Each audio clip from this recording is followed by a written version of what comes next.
Hello students, बहुत बहुत स्वागत है आपका एक बार फिर से राघव पाठशाला परिवार में। तो हम लोगों को आज आपको मैं बताने वाला हूं जो आपके जीव विज्ञान का आपके पेपर होने वाला है। इसका पेपर होने वाला जीव विज्ञान कक्षा 12th का जो 18 आपके मार्च को पेपर है, उसके इंपॉर्टेंट क्वेश्चंस मैं आपको बताने वाला हूं। दो मॉडल पेपर मैं आपको बताने वाला हूं। अगर आप लोग इन दो मॉडल पेपर को अच्छी तरीके से कर लेते हो तो फिर आप लोगों के 56 में से 40 प्लस नंबर आप लोगों के आ जाएंगे। ठीक है, 40 प्लस नंबर आप लोगों के इस पेपर से आ जाएंगे, कोई रोकने वाला आपको है नहीं।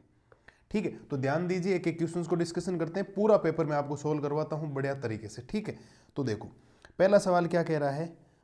अनुवंशिक पदार्थ की खोज किसने की थी? जो अनुवंशिक पदार्थ था उसकी खोज की थी आपके फ्रेडरिक मिसर ने। किसने की थी? फ्रेडरिक मिसर ने आपके अनुवांशिक पदार्थ की क्या की थी?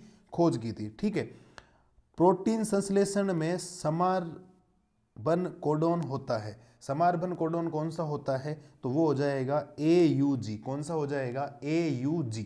ठीक है, भारत में शिवालिक पर्वतमाला से प्राप्त जीवाश्म का आदि मानव कौन है? तो वो हो जाएगा रामापिथेकस। कौन हो जाएगा? रामापिथेकस हो जाएगा आपके शिवालिक पर्वतमाला से प्राप्त जीवाश्म का आदि मानव हो जाएगा। इस बात को आप लोग ध्यान रखना। ठीक है, मानव के किस पूर्वज की कपालीय क्षमता 1000 सीसी से अधिक थी? मानव के किस पूर्वज की कपालीय क्षमता 1000 सीसी से अधिक थी? तो वो हो जाएगा आपका होमो नीएंडरथलन। कौन हो जाएगा? होमो नीएंडरथलन हो जाएगा। इस बात को आप लोग ध्यान रखना। ठीक है, बढ़िया तरीके से लिखते जाइए, वीडियो को पॉज करके, हर चीज आपके लिए बेहतरीन होने वाली। अनियंत्रित उत्तक वर्दी का रोग कौन सा है? तो वो रोग हो जाएगा आपका कैंसर।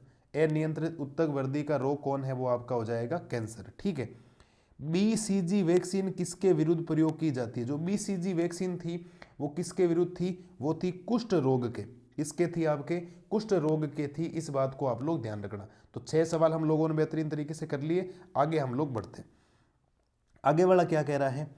DNA द्विव कुंडली में एडिनिन समसार जुड़ता है। जो DNA द्विव कुंडली में एडिनिन जो समसार होता है वो कहाँ जुड़ता है? तो वो हो जाएगा थाइमीन में।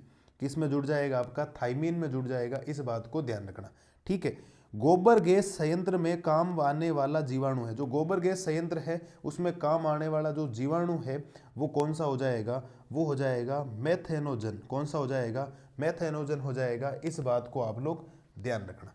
ठीक है, निम्न में से किसका उत्पादन बिना आसवन के किया जाता है? निम्न में से किसका उत्पादन बिना आसवन के किया जाता है?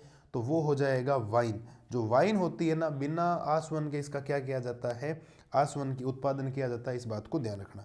ठीक है, पेनिसिलिन के खोजकर्ता है। जो पेनिसिलिन है उसके खोजकर्ता कौन है? तो उसके खोजकर्ता कौन हो जाएंगे? आपके अलेक्जेंडर फ्लेमिंग हो जाएंगे। कौन हो जाएंगे? अलेक्जेंडर फ्लेमिंग हो जाएंगे। इस बात को आप लोग ध्यान रखिएगा। ठीक है, अलेक्जेंडर कौन हो जाएंगे? फ्लेमिंग हो जाएंगे इसके जनक। ठीक है, 10 सवाल तक बढ़िया तरीके से एक एक चीज आपको याद हो जानी चाहिए। बहुत इंपॉर्टेंट है, बहुत एक्सपीरियंस सर है हमारे पवन सर। उन्होंने इस पेपर को डिजाइन किया, 2 पेपर मेरे को दिए आंसर सहित। आप बढ़िया तरीके से इन पेपर को कर लीजिए, आपके अच्छे मार्क्स आ जाएंगे। ध्यान रखना आप लोग। ठीक है, एक्सपीरियंस है 7 से 8 साल का उनको पढ़ाने का, शानदार तरीके से आपके मार्क्स आ जाएंगे। ठीक है, अगला क्या कह रहा है कि नाइट्रोजन स्तरीकरण करता है। नाइट्रोजन जो किसका स्तरीकरण करता है? तो वो सभी का करता है। वो नोस्टॉक का भी करता है, वो एनाबिनाबा करता है, वो आसिलेटोरिया का भी करता है। तो सभी इसका उत्तर हो जाएगा। ठीक है, ये हो गया। वे एंजाइम जो डीएनए के विशिष्ट स्थलों को काटते हैं, वो एंजाइम कौन से हैं जो डीएनए के विशिष्ट स्थलों को क्या करते हैं? काटते हैं। तो वो हो जाएगा एंडोन्यूक्लियस। कौन हो जाएगा? एंडोन्यूक्लियस हो जाएगा। इस बात को ध्यान रखना। वाहक डीएनए, इसमें से वाहक डीएनए कौन है? तो वो हो जाएगा प्लाज्मिड। कौन हो जाएगा? प्लाज्मिड है वो आपका वाहक डीएनए है, सी या कोई नहीं। तो इसका उत्तर हो जाएगा प्लाज्मिड, प्लाज्मिड डीएनए। ठीक है, ये हो जाएगा। अगला क्वेश्चन क्या कह रहा है? प्रथम पुनर्योगज डीएनए बनाया। प्रथम पुनर्योगज जो डीएनए था वो किसने बनाया था? वो कोहेन वह बेयर ने बनाया था। कोहेन और वे बेयर ने बनाया था। इस बात को ध्यान रखना। निम्न में से कौन सा एक प्रतिबंधित एंट्रोन्यूक्लियस है? प्रतिबंधित न्यूक्लियोटाइड कौन हो जाएगा? H/D second. H/D सेकेंड उत्तर हो जाएगा। इस बात को ध्यान रखना। बीटी विष में होता है। जो बीटी विष होता है उसमें क्या होता है? उसमें क्राई प्रोटीन होता है। कौन होता है? आपके क्राई प्रोटीन होता है BT20 में, इस बात को आप लोग ध्यान रखना। ठीक है, अगला क्वेश्चन क्या कह रहा है, अगला कह रहा है कि अंड समुच्चय में सम्मिलित कोशिका है। जो अंड समुच्चय होता है उसमें कौन सी होती है, तो उसमें हो जाएगा बीजांड द्वारीय कोशिका। अंड समुच्चय में सम्मिलित कोशिका कौन सी हो जाएगी, बीजांड द्वारीय कोशिका हो जाएगी, इस बात को ध्यान रखना। बहुभ्रूणता सर्वप्रथम देखी गई, जो बहुभ्रूणता थी वो किस में देखी गई, तो वो सीटूस में देखी गई थी। किस में देखी गई थी, आपके सीटूस में देखी गई थी, इस बात को ध्यान रखना। तो ये मैंने 18 आपको रिक्त एबेसिड जो हो सकते हैं, MCQ जो हो सकते हैं, वो मैंने बढ़िया तरीके से आपको बता दिए हैं। शानदार तरीके से आप इनको कर ले सकते हो। अब मैं बताता हूँ आपको रिक्त स्थान। क्या बताता हूँ आपको, रिक्त स्थान बताता हूँ, तो ध्यान दीजिए। रिक्त स्थान देखो, एक बीज में एक से अधिक भ्रूण की उपस्थिति को क्या कहते हैं। जो एक बीज होता है उसमें एक से अधिक जो होता है उसको बोला जाता है आपके बहुभ्रूणता। क्या बोला जाएगा, आपके बहुभ्रूणता बोला जाएगा, इस बात को ध्यान रखना। अगला क्वेश्चन क्या कह रहा है, भ्रूण और गर्भाशय के बीच संवेदनी संपर्क वाली संरचना को क्या कहते हैं। ठीक है, इस संरचना को क्या बोलते हैं, तो इस संरचना को बोला जाता है प्लेसेंटा। क्या बोला जाएगा, आपके प्लेसेंटा बोला जाएगा, इस बात को आप लोग ध्यान रखिए। क्या बोला जाएगा, प्लेसेंटा बोला जाएगा, इस बात को ध्यान रखिएगा आप लोग। ठीक है, टाइफाइड ज्वर की पुष्टि परीक्षण से हो सकती है। जो टाइफाइड होता है वो कौन से पुष्टि परीक्षण से हो सकता है, वो हो जाएगी विडाल परीक्षण। कौन सा परीक्षण कहलाएगा, वो विडाल परीक्षण से आपके टाइफाइड ज्वर की क्या हो जाएगी, आपके पुष्टि हो जाएगी, इस बात को ध्यान रखना। विषाणु संक्रमित कोशिकाएं नामक प्रोटीन का स्त्रवण करती है। ऐसी कौन सी विषाणु है जो आपके नामक प्रोटीन का स्त्रवण करती है, तो वो हो जाएगा इंटरफेरोन। क्या हो जाएगा, आपके इंटरफेरोन। क्या हो जाएगा, आपके इंटरफेरोन, इसका क्या हो जाएगा, आपके उत्तर हो जाएगा। ठीक है, अगला, रोगजनक कीटों एवं संधिपादों पर हमला करते हैं। ऐसे कौन से रोगजनक है जो संधिपादों पर करते हैं, तो वो हो जाएगा बैक्यूलो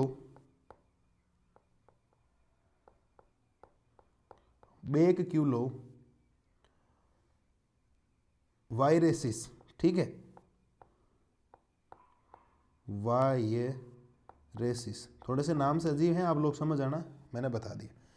ठीक है, अगला, DNA खंडों को तकनीक से अलग किया जा सकता है। जो DNA होते हैं उनको कौन सी तकनीक से किया जा सकता है, तो वो तकनीक हो जाएगी आपके, मैं अलग पेन से लिख रहा हूं, ध्यान दीजिएगा, वो तकनीक हो जाएगी आपके जेल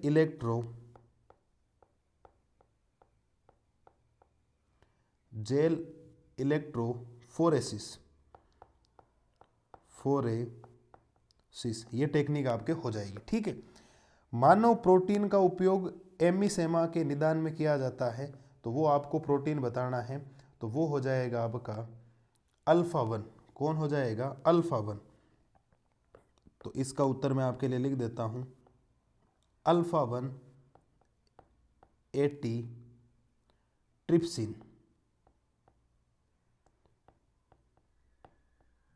एटीट्रिप्सिन हो जाएगा, इस बात को ध्यान रखना। ठीक है, ये आपके रिक्त स्थान चल रहे हैं। AB मक्का छेदक को नियंत्रित करता है, तो वो कौन हो जाएगा, कौन, बोलो बोलो बोलो, क्राइसेकिन।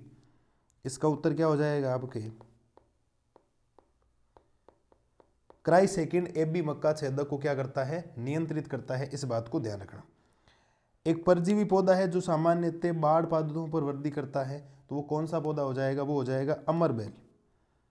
इसका उत्तर क्या हो जाएगा, आपके अमरबेल। क्या हो जाएगा, अमरबेल हो जाएगा, इस बात को ध्यान रखना।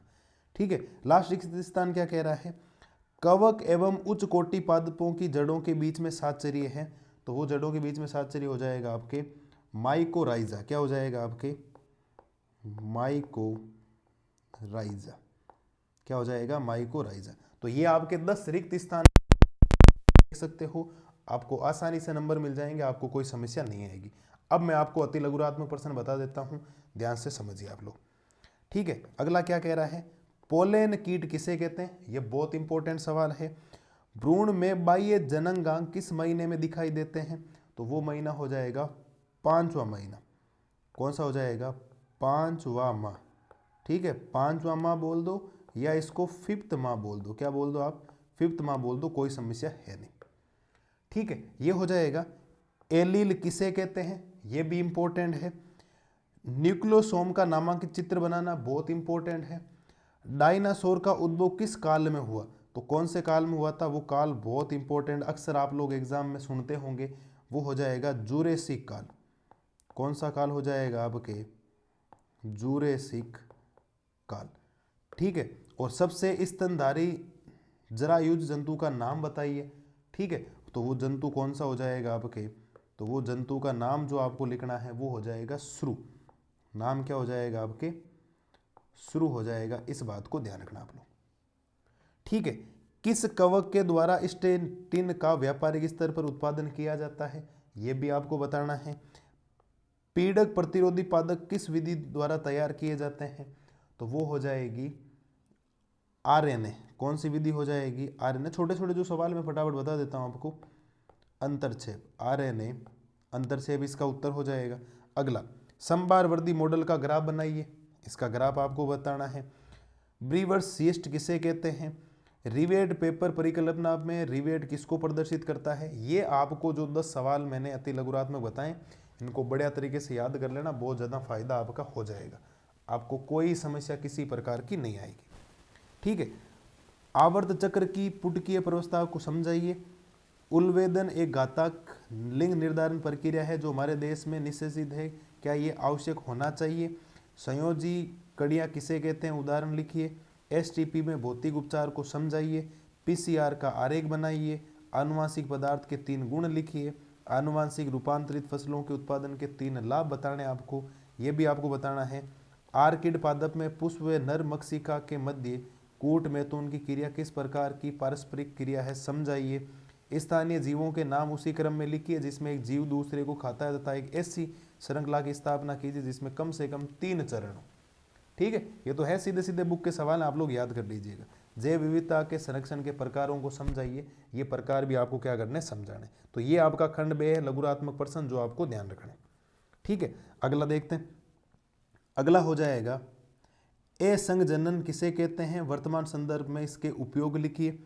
अथवा में है मादा युग्म को विद के निर्माण को समझाइए। बहुजीनी वंशागति को समझाइए। थैलेसीमिया को समझाइए। अथवा में है मधुमक्खी में लिंग निर्धारण को समझाइए। मेंडल के कारक व गुणसूत्र के मध्य 2 समानता बताइए। पारितंत्र के घटकों की व्याख्या कीजिए। और इसके अथवा में है अपघटन को परिभाषित करके इसके चरणों को स्पष्ट कीजिए। ठीक है, निम्नात्मक प्रश्न कि प्रोकैरियोटिक कोशिका में जीन अभिव्यक्ति के नियमन को समझाइए। एचवीजीपी की विशेषता बताइए। टीआरएनए की संरचना का क्लेवर लीप मॉडल बनाइए। आरएनए प्रतिकृति में डीएनए निर्भर आरएनए पॉलीमरेज एंजाइम की भूमिका बताइए, ये आपको बताना है। एल्कोहल एवं ड्रग के द्वारा होने वाले हानिकारक प्रभाव बताइए। रेट्रोवायरस की प्रतिकृति का आरेख बनाइए। और कोशिका माध्य उपार्जित प्रतिरक्षा क्या है, इसके बारे में भी आपको इसको बताना है। ठीक है, अगला क्वेश्चन, 18 क्वेश्चन है टोटल। बढ़िया तरीके से मैंने जितने क्वेश्चन आप लोगों को बताए हैं, अगर आप लोग इनको कर लेते हो तो फिर 56 में से 40 प्लस नंबर आप लोगों के आ जाएंगे। एक मॉडल पेपर मैंने बताया, एक मॉडल पेपर मैं आपको और बताऊंगा। पहले आप इसको बढ़िया तरीके से याद कर ली, छोटे छोटे जो क्वेश्चन हैं उनके सबके उत्तर मैंने बता दिए, बाकी सीधे नोट्स में से। तो बढ़िया तरीके से इनको तैयार कर लीजिए। मस्त रहिए, स्वस्थ रहिए। जय हिंद, जय